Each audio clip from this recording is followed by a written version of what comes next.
હવે સમાચારોમાં તરફ આપણે આગળ વાત કરીએ રાજકોટની તો ગત 25 તારીખની મોડી રાત્રે રાજકોટ શહેરમાં મવડી વિસ્તારમાં આવેલી નવલનગર શેરી નંબર 9ના છેડે મુરલીધર ચોક પાસે પાર્ક કરેલી એક કાર અને બે સ્કૂટરને પુનિતનગરના નામચીન શખ્સે પેટ્રોલ છાંટી અને સળગાવી દેવાની ઘટના સામે આવી હતી।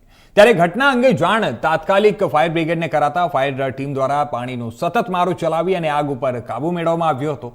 અને આપણે વાત કરીએ તો આ બનાવ અંગે સ્થાનિક પોલીસને જાણ કરવામાં આવી હતી અને જે બાદ માલવ્યા પોલીસે આસપાસ સીસીટીવી તપાસ શરૂ કરી હતી અને કાર્યવાહી શરૂ કરી હતી। જે દરમિયાન વાહનોમાં આગ લગાડનાર અન્ય કોઈ નહીં પરંતુ પેંડા ગેંગનું સાગરીત યશ ઉર્ફે ઠોંડી હોવાનું સામે આવતા તેને ઝડપી પાડી અને કાયદેસરની કાર્યવાહી હાથ ધરવામાં આવી છે।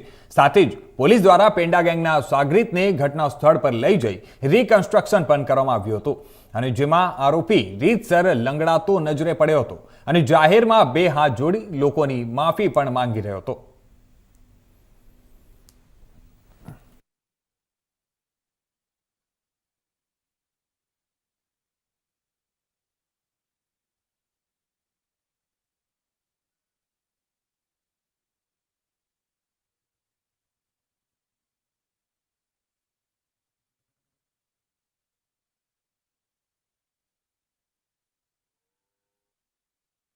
આ જે પેંડા ગેંગનો સાગરીત આના દ્વારા આગ લગાડવામાં આવી હતી, આગ છાપવામાં આવી હતી અને તે પછી પોલીસે સીસીટીવીના આધારે તેની ધરપકડ કરી છે।